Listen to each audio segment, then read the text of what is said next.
नमस्कार, आप देख रहे हैं आर्य न्यूज। मैं हूं आपके साथ पल्लवी सिंह। रुक करेंगे बिहार से जुड़ी इस बड़ी खबर की ओर। बिहार के गया जिले में कुछ शरारती तत्वों ने डुमरिया प्रखंड में मुख्य बाजार में मां दुर्गा की प्रतिमा का दर्शन करने आए लोगों पर गोलीबारी कर दी। शुक्रवार की रात को हुई इस गोलीबारी में कई लोग जख्मी हो गए हैं। बता दें कि गोलीबारी के बाद मेले में भगदड़ मच गई और इस मामले में 2 लोगों को गिरफ्तार कर लिया गया है। विजयदशमी के दिन मां दुर्गा की प्रतिमा का दर्शन के लिए बड़ी संख्या में लोग यहां पहुंचे थे। साथ ही गोलीबारी के बाद श्रद्धालु जान बचाकर इधर उधर भागने लगे। गया के एसएसपी आदित्य कुमार ने गोलीबारी की पुष्टि करते हुए बताया कि 2 लोगों को गिरफ्तार किया गया है। मौके पर इमामगंज के एसडीपीओ समेत कई अफसर पहुंच गए और इस पर सवाल ये कि क्या बिहार में अभी भी गुंडा राज है। हाल ही में नवमी के दिन दरभंगा में हुई पुजारी की हत्या के बाद ये दूसरा ऐसा मामला सामने आया है जिसे देखकर लग रहा है कि बिहार में अराजक तत्वों का प्रशासन का जो डर है वो कम नहीं हो रहा। इस दौरान दरभंगा हत्या के बाद तेजस्वी ने ट्वीट कर नीतीश सरकार पर हमला बोलते हुए लिखा था कि प्रतिदिन प्रदेश में सैकड़ों हत्याएं होती हैं, लेकिन कोई जंगल राज नहीं बोलेगा तो क्या बिहार में जंगल राज है। तेजस्वी यादव की बात सही है क्या? कोई भी नहीं पूछ रहा सवाल जेडीयू से। ऐसे में प्रदेश में जिस तरीके की हत्याएं और ऐसे अराजकता फैलाई जा रही है, इसका जिम्मेदार आखिर कौन है? सबसे बड़ा मुद्दा इस वक्त का ये निकलकर सामने आ रहा है बिहार से, जहां पर बिहार में जंगल राज को लेकर इस वक्त सियासत छिड़ चुकी है। सियासी जंग इस वक्त की बिहार में बरकरार है, जहां पर पक्ष की जो नाकामियां हैं उस पर विपक्ष लगातार हमलावर होता जा रहा है। इसी बीच तेजस्वी यादव की तरफ से लगातार ये ट्वीट सामने आ रहे हैं जहां पर वो नीतीश सरकार को घेरने की कोशिश कर रहे हैं यहां पर, और साफ तौर पर यहां पर निशाना साधा जा रहा है। जिस तरीके की अव्यवस्था बिहार में देखने को मिली है हाल ही के कुछ दिनों में, ऐसे तमाम सवाल खड़े हो जाते हैं पुलिस प्रशासन पर, इसके साथ ही सरकार पर।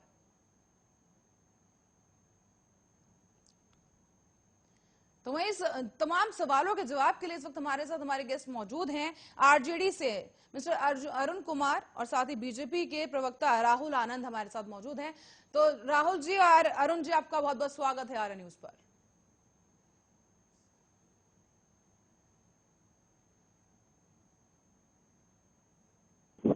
हेलो जी अरुण कुमार जी, आप सुन पा रहे हैं?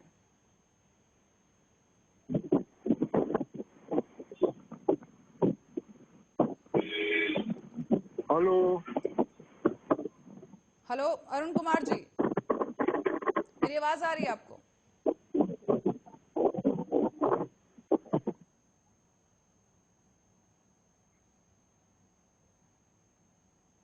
राहुल आनंद जी की बात चलेंगे। राहुल आनंद जी, आप सुन पा रहे हैं मुझे? जी, सुन पा रहा हूँ मैं। राहुल आनंद जी, बहुत बहुत स्वागत आर्य न्यूज में आपका। सबसे पहला जी सवाल नमस्ते। मेरा ये रहेगा, बिहार में जो अराजकता देखने को मिल रही है पिछले कुछ दिनों में, इस पर क्या कुछ प्रतिक्रिया देंगे सर? देखिए, सबसे अहम बात यह है पल्लवी जी की कहीं भी कोई कृत्य अगर घटता है तो वो एक जांच का विषय होता है, और कहीं भी कोई भी भीड़ में असामाजिक तत्व मौजूद हो जाते हैं और जिसे वहां पे मौजूद लोगों को परेशानियों को सामना करना पड़ता है। मैं आपको इस चीज के लिए विश्वास दिलाना चाहूंगा कि जो सूबे की जो सरकार है वो इन असामाजिक तत्वों का पहचान कर कर उनको सलाखों के पीछे भी डाला है और उस पर गहन जांच भी कर रही है। ये अभी का मैं आपको लेटेस्ट रिपोर्ट बता रहा हूँ पर राहुल कि जो आनंद जी, गोली जो चली है। क्राइम रेट की आप बात करने लग जाते हैं हर बार, और इससे पहले भी नीतीश सरकार से जब भी सवाल किए जाते हैं बिहार में हो रहे क्राइम को लेकर, वो पहले का जो है पूरा गठजोड़ लेकर बैठ जाते हैं कि राबड़ी सरकार में क्या था और लालू सरकार में क्या था। लेकिन अब जो आंकड़े मैं देख पा रही हूँ क्राइम रेट के, बिहार में 15 साल से भी ज्यादा समय हो चुका है नीतीश सरकार को, लेकिन इसके बावजूद जो क्राइम रेट है वो लालू सरकार की अगर कंपेयर किया जाए उससे तो काफी ज्यादा बढ़ चुका है। क्या आप भी पल्ला झाड़ेंगे? देखिए, सरकार जब भी कोई नियम बनाती है और जो अधिकारी को जब तैनात किया जाता है तो वो क्राइम के ऊपर अंकुश लगाने के लिए किया जाता है। मैं आपको एक चीज और बताना और सर, चाहूंगा कितना कि जो समय और लगेगा अंकुश लगाने के लिए? क्योंकि इतनी चाक चौबंद सुरक्षा के दावे किए जाते हैं, कोरोना टाइम भी चल रहा है, ऐसे में एक मंदिर में पुजारी की हत्या कर दी जाती है, उससे मामला नहीं निपटता है, आरोपी अभी भी फरार है, और ऐसे में एक और मामला यहाँ पर वारदात जो है उसको अंजाम दे दिया जाता है। लड़कियों को छेड़ रहे होते हैं कुछ अराजक तत्व वहां पर, और रोकने गए तो उन्होंने गोलीबारी कर दी। ऐसे में गोली पहुंची कहां से उनके पास? देखिए, जो अपराध करते हैं, जो अपराधी होते हैं, वो गोलियां या फिर जो इलीगल हथियार होता है उसका इंतजाम उनके पास रहता है। और ये समझ बस इतने का होता है कि अगर कहीं सरकार की जो भी अधिकारी वगैरह होते हैं, वो घटना जब भी घटती है तो उस पर तत्काल कार्रवाई कर कर उसको पकड़ने का काम करते हैं। मैं इस चीज की आपकी बात से जरूर सहमत हूँ कि जो क्राइम रेट है वो बिहार में थोड़ा मोड़ा बढ़ा जरूर है। मैं आपकी बातों से ना नहीं कह रहा हूँ, लेकिन ये सुशासन की सरकार है। जो भी गलतियां हो रही हैं उसको पकड़े भी जा रहे हैं, और जांच होने के बाद जो भी लोग हैं वो सलाखों के पीछे रहेंगे। और मैं आपको इस चीज को भरोसा दिलाता हूँ, जो सुशासन की जो सरकार है जी, राहुल वो आनंद जी लौटेंगे आपके आम पास। अरुण लोगों के कुमार हित जी, के लिए है। आपके पास आना चाहूंगी और आपसे पूछना चाहूंगी कि आप कितना सहमत हैं इनके जवाब से।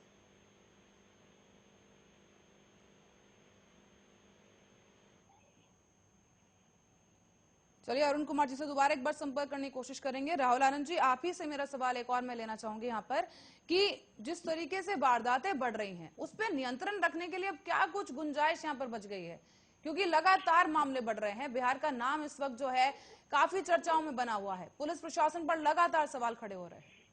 देखिए, माननीय नीतीश कुमार जी के द्वारा सारे थानों को और उनके थाने प्रभारियों के साथ एक बैठक की गई थी, जिसमें कड़े अंकुश लगाने का प्रावधान पारित किया गया था।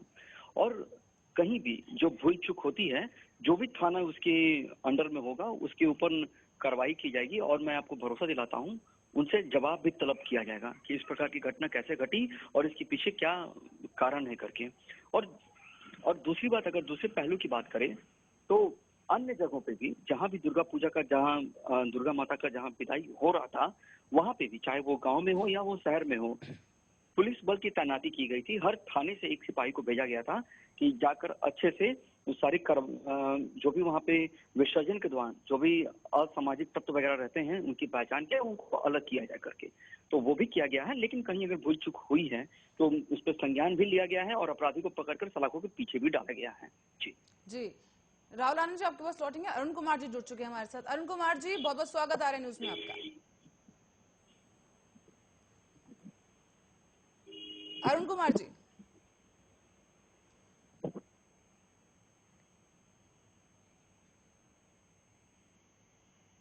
कुछ तकनीकी कारणों की वजह से अरुण जी से हमारा संपर्क इस वक्त नहीं हो पा रहा है। राहुल आनंद जी, तो आप ही के पास वापस आपसे ये पूछना चाहूंगी कि रुपेश हत्याकांड हुआ यहाँ पर बिहार में, उसके बाद अभी पुजारी हत्याकांड हो गया, और अब ये नया कांड जो है यहाँ पर हुआ है, जहां पर फायरिंग जो है ताबड़तोड़ की गई है, सरेआम की गई है, भगदड़ मच गई थी मेले में, एक बहुत बड़ा यहाँ पर हादसा हो सकता था। आप गंभीरता को समझ रहे हैं राहुल आनंद जी?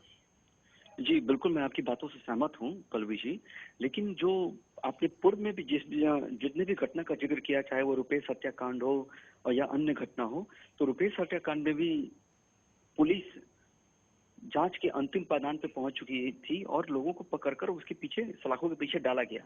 दूसरी बात यह है कि कहीं भी कोई भी जब घटना घटती है तो सरकार का खास करके, और सरकार के अधिकारियों का खास करके, ये रहता जरूर मनसा है कि घटना ना घटे। लेकिन कोई अगर घटना घट जाती है तो इसके ऊपर कार्रवाई कैसे हुई और कैसे उन बदमाशों को सलाखों के पीछे डाला गया, पहचान किया गया, इन सब चीजों पे खास करके ध्यान दिया जाता है। अभी आपने हाल में ही देखा होगा कि एक बिहार के पर राहुल आनंद जी, इस तरह के जो हौसले बढ़ रहे हैं अपराधियों के, उसके पीछे आप क्या वजह मानेंगे? कि क्या प्रशासन की तरफ से लापरवाही चल रही है, या सरकार की तरफ से, या कानूनों में कोई लूप होल है? क्योंकि डर तो साफ तौर पर दिखाई नहीं दे रहा है अपराध करने से पहले।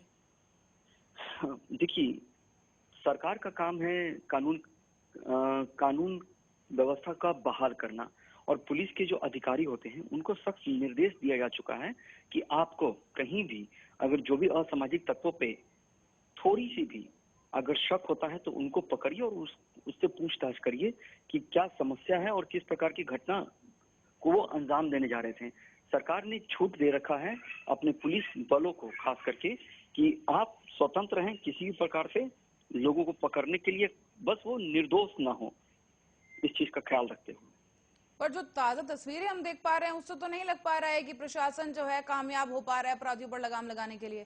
इससे पहले भी नीतीश सरकार की तरफ से जो है स्पेशल पुलिस टीम का गठन करने को लेकर बात की जा रही थी, लेकिन इसके बावजूद जो वहां पर ऑलरेडी पुलिस चल रही है, जो व्यवस्था है वही नियंत्रण नहीं रख पा रही अपराधियों पर। खुद नीतीश कुमार ये कहते हुए सुने गए हैं कि वो कह रहे हैं कि अपराध तो स्वभाव में है, कौन कब क्या होगा, जो चिंता नहीं करेगा वो बुलंदी पर जाएगा, किसी को रोक नहीं सकते कौन कब क्या करेगा।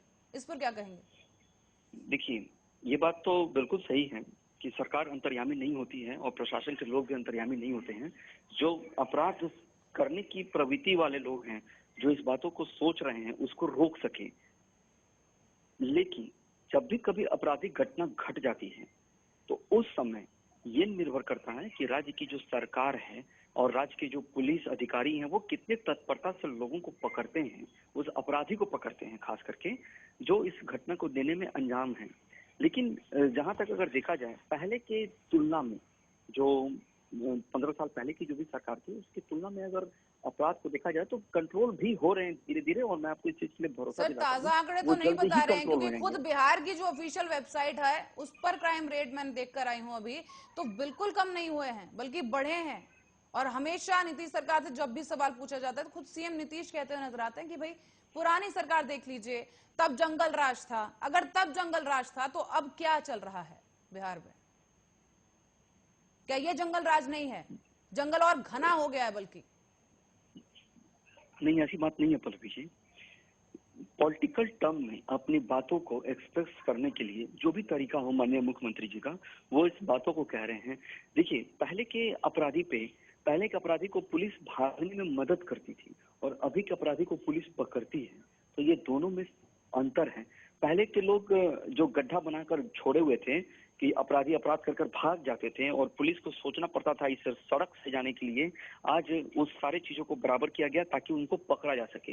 रफ्तार भी बढ़ी है, लेकिन कहीं कुछ लूपहोल होता है तो उसके ऊपर माननीय नीतीश जी स्वयं 2 फुट आगे ही, 2 कदम आगे ही रहते हैं ताकि अपराध पे लगाम लग सके, क्योंकि ये सुशासन की सरकार बोली जाती है और सुशासन की सरकार में किसी भी प्रकार से अपराधियों को पकड़ना है और उनको सलाखों के पीछे डालना है। आपने देखा होगा कि जो बड़े बड़े, खास करके जो बड़े बड़े लोग यहाँ पे थे, जो महारत हासिल करते थे, जिसको पुलिस टच करने से भी डरती थी, वो सारे लोग आज सलाखों के पीछे हैं। बिहार के अंदर की मैं बात कर रहा हूँ। जी तो मैं आपको भरोसा दिलाता हूँ कि जो भी मीडिया के मित्रों के माध्यम से जो भी बातें प्रकाशित हो रही हैं, उस पे भी जल्दी ही लगाम लगेगा और कल आप स्वयं भी इस बात को बोलेंगे कि हाँ, सुशासन की सरकार ने कुछ किया और फिर से उन लोगों को, अपराधियों को पीछे डाला। और जी। जो घटना घटी है गया में, उसके लिए हम काफी खेद प्रकट करते हैं। लेकिन मैं आपको ये भी बता दूं कि वो लोग जिन्होंने घटना को अंजाम दिया है, वो सलाखों के पीछे हैं अभी। चलिए राहुल आनंद जी, बहुत बहुत धन्यवाद आपका हमारे साथ जुड़ने के लिए। शुक्रिया। तो वहीं आप दर्शकों को एक बार बताना चाहेंगे कि गया से ये खबर सामने आई थी, जहां पर दिन दहाड़े एक मेले के अंदर फायरिंग की घटना हुई। हालांकि अपराधियों को पकड़ लिया गया है, लेकिन मुद्दा यहां पर यह बन रहा है कि बिहार में जिस तरह का क्राइम रेट बढ़ रहा है और आरोपियों के हौसले लगातार बुलंद हो रहे हैं, तो पुलिस प्रशासन पर साफ तौर पर यहां पर तमाम सवाल खड़े हो जाते हैं।